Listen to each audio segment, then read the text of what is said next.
We want to on how to study the Bible.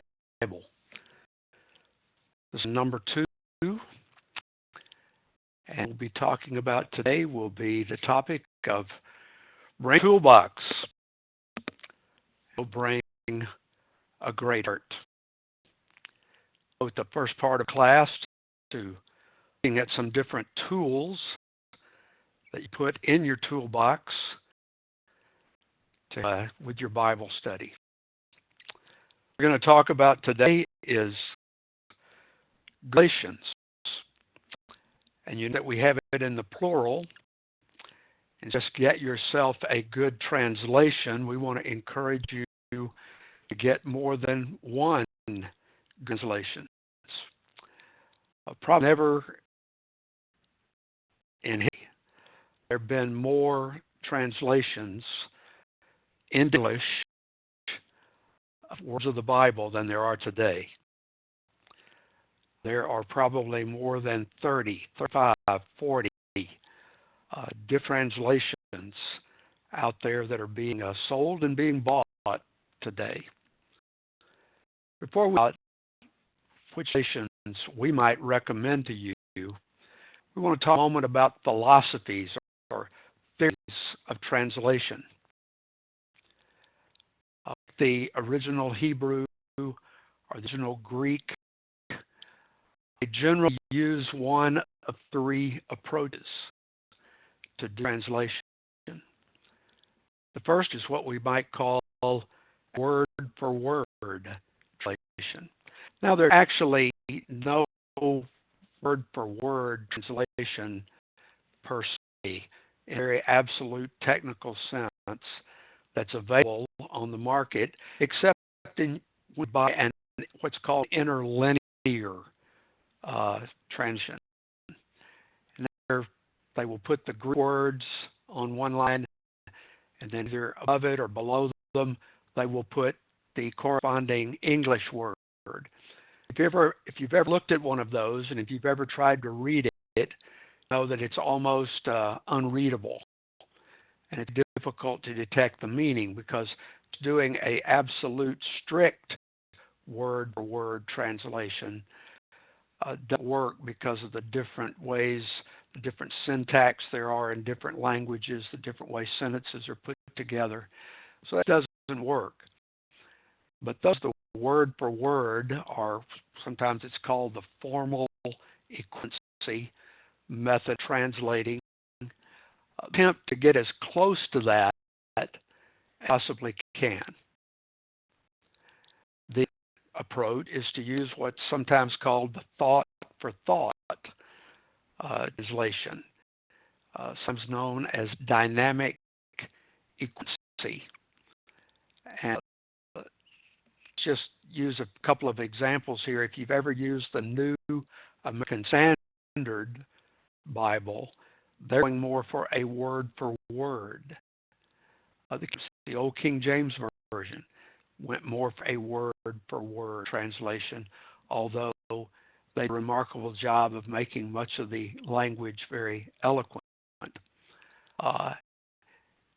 With a thought for thought translation, you have something more like what many of you use today as the New International Version. That's considered more of a dynamic equivalency. They're still very concerned about the words, but they're concerned a little bit more about the overall thought and getting that thought or that sentence across to you in the way they believe the biblical writer intended. Then the third approach we call the paraphrase. And this is where the writer is all that concerned to try to follow the biblical thought as it's written down. He tries to capture the biblical thought, kind of big ideas, and put them in a vernacular that would be popular, well known to us today. And so if you're doing very serious study, something like the Message Bible, it'd be a free translation or a paraphrase. If you're doing serious study, you really don't want to use a paraphrase. Maybe you use a phrase to kind of get ideas of what chapter's about or something, but when you're ready to get down and dig into a text, you don't want to be using a paraphrase. So let's look at some of the Bibles that are available out there today, and let's look at it on a continuum. In your book,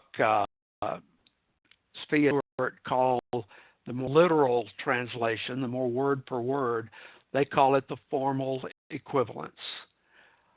Thought for thought, they call the functional equivalence, dynamic equivalence. And then the paraphrases they refer to as the free method.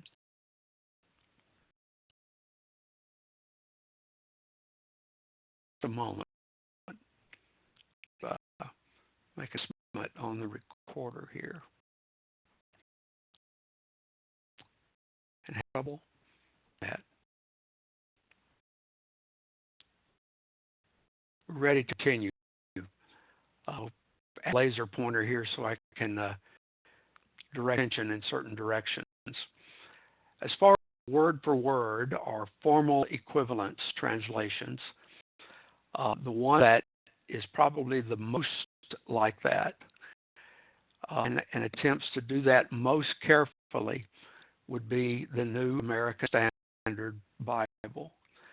Then just very close to it would be the King James, the New King James, and to some extent the English Standard Version, which has become more and more popular.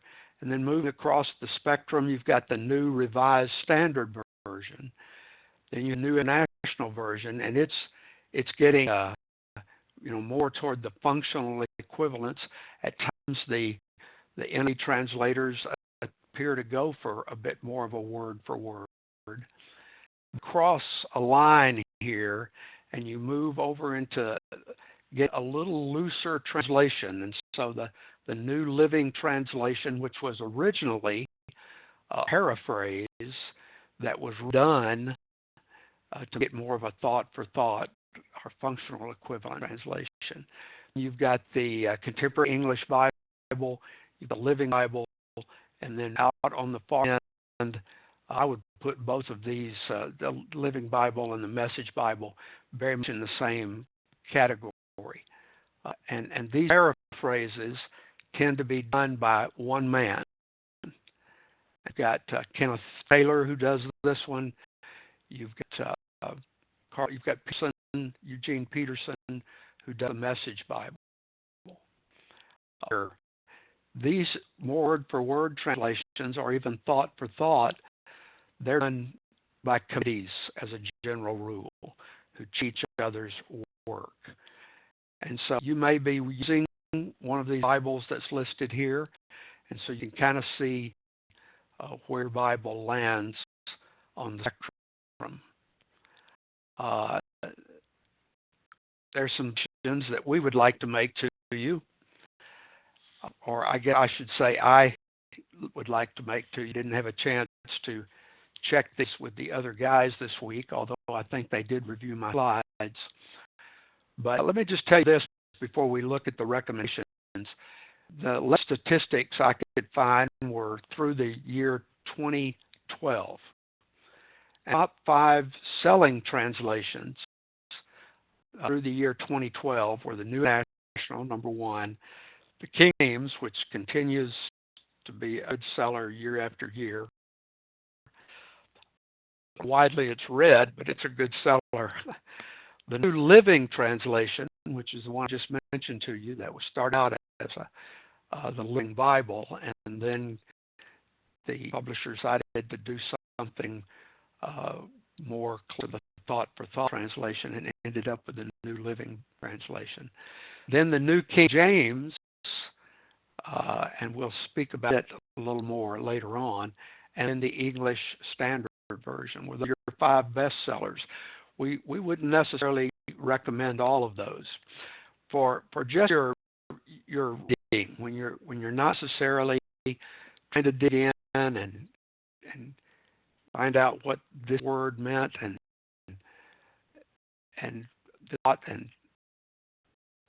when you just for your enjoyment. The NIV is a well-written Bible.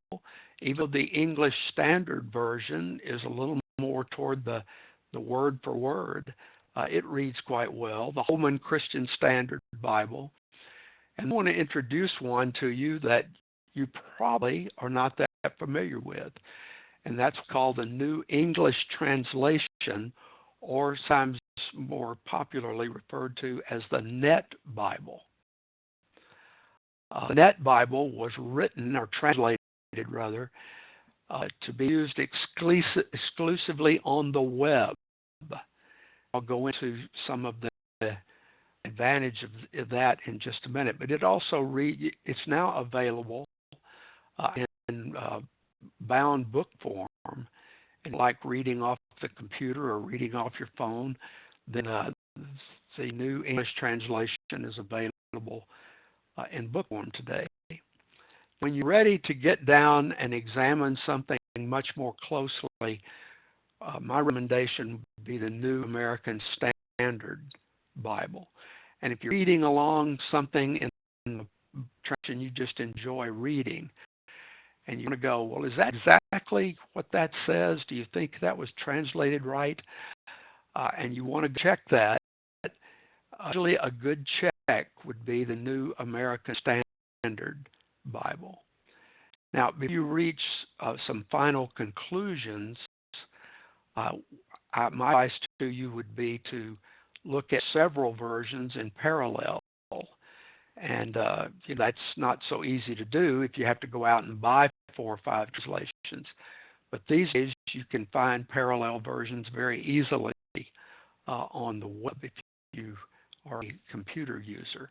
And if you're not a computer user, some of the things we talk about today will get you a bit excited about learning how to be a computer user, because there's certainly so many more tools available to you that you can use with ease using your computer. Now let me go back to the New English Translation, or the Net Bible. It was originally done just to be used on the web, and it makes the great use of what we call hypertext. That's what makes the web interesting, how you can click from one site to the other very easily. Well, if you're reading along in the New English Translation or the Net Bible, and you get to the end of a sentence, and then there may be a footnote there, and you click on that footnote, and it just hyperlinks you. It jumps you. You don't have to look the footnote up. It's not at the bottom of the page in very small letters.